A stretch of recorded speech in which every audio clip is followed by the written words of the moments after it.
What's going on, everyone? AndCap24 here, back with another video out of the Gun Wide Trips week that we've been doing all month long.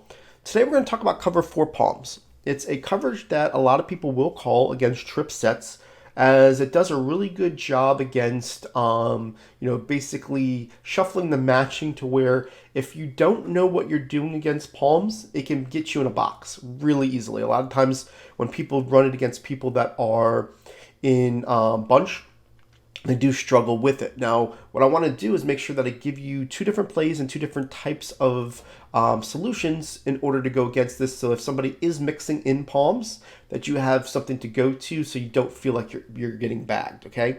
So I'm going to go ahead and flip palms so that way that the nickel cornerback is on the side of the three receivers in order to make sure that the matchups are the best for the defense here, okay? We're going to call PA post cross shot, okay? This is the first one.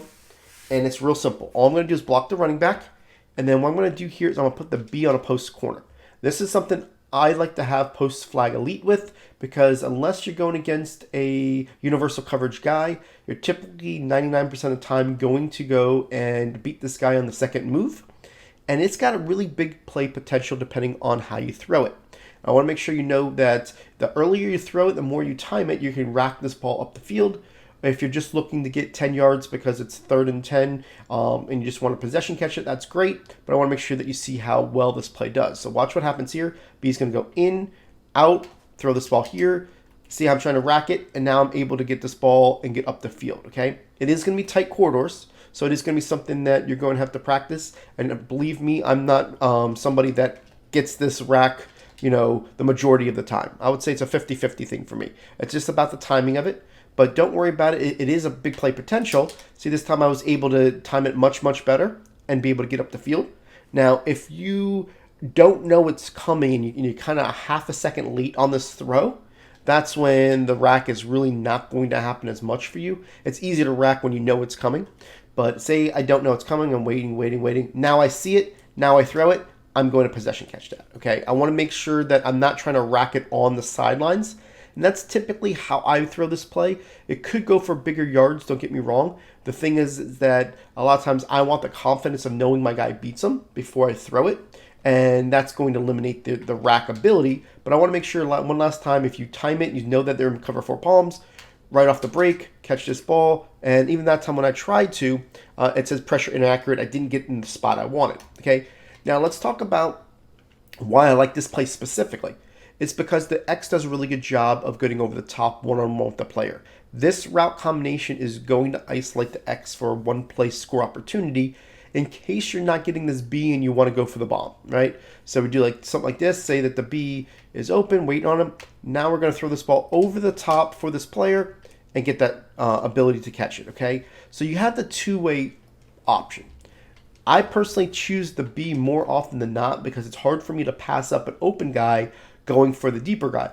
But if there is an opportunity where I want some big yards here, you definitely have it. So you're waiting on the B. You got it. See, this is the other thing. You can see how we got a block shed. So a lot of times when you're trying to do this, you're doing a risk reward. The reward obviously is getting the one play score to the X, but the risk is the possibility of somebody breaking something and being able to see how he broke it. But I still was able to, even though I was going for the bomb play originally, I knew that my outlet would be the B receiver. So you could definitely use that in your opportunity as well. Is say, you know what, I want to go for the bomb, but if they happen to break, and get the disengage, then I do have the B. So here it is. You can see how that time we were able to kind of throw it in there. It's kind of it's a tough pass lead, and you're going to see that this guy is going to play pretty solid on the player just because of the way that they match. So definitely look at your matchups, see if you can make it work. That's why I go B and then X as far as my reads. Now let's get out of this. I'm going to show you a different style of way of being this as well. And what this is going to be is out of drag verticals, okay? Now drag verticals, what you're going to see is that you're going to have to do a specific adjustment in order to make this work, and I'm going to show you what it is, okay? So I'm going to flip palms so we have a cornerback going after this guy. And I'm going to block the running back, put the B on a curl route. Okay, this is all I'm doing. Now, if I leave it like this, it's not going to work as well. And the reason why is that the player above RB And Thomas is not very fast, so I want to make sure that you know that. So this is not a great matchup for speed, but it's the route, okay? The player above him, if I leave it like this, a lot of times he'll get faked out, but he'll run right into the RB, and it basically slows him down and doesn't allow him to get up the field. So what we're going to do is we're going to take this RB, take one step and hike it, okay? One step, hike the ball. You're going to see that the player above him went and basically went to the inside and allow us to have this one play score. Now let me show it to you here on instant replay, just so I can make you understand a little bit more what I'm doing, okay? So if I'm to leave this player where he is, I'm going to show you on the next example. A lot of times he's not going to beat his man because the guy will crash into him. By taking this one-step motion, this cornerback right here, what's his name, Jones? Yeah, Jones is going to basically come down. See, he's at a bad angle, and he's coming back here. He's trying to cut off his angle. Once we turn up the field, he gets beat, but he doesn't run into the receiver. And this is going to give you the opportunity. Now, if you've ever seen some of the videos I do, I like to put decoy routes on the field in order for the guys to not have a straight path to the wide receiver. That's the reason why the curl routes on the field is because I don't want Jones to be able to run and catch up to number 15 here. I want him to have to run around this player and make it even harder for him to catch up. That's the only reason why that curl route's there. It has nothing to do with the play other than it's a vertical route and I'm using it as a pick, okay? Now, I want to make sure I show it to you one more time here without the motion, because if I don't do the motion, a lot of times he's going to crash into him. So watch what happens here. Goes it. That time he actually did a good job of beating it, but you can see that we don't have as much separation, one, and two, it's not going to be as consistent. Let's see if I can run it again here just so I can show it to you. Let's see if we get that into the player. See how he kind of held him up there and see how he crashed into him? Now I don't have it.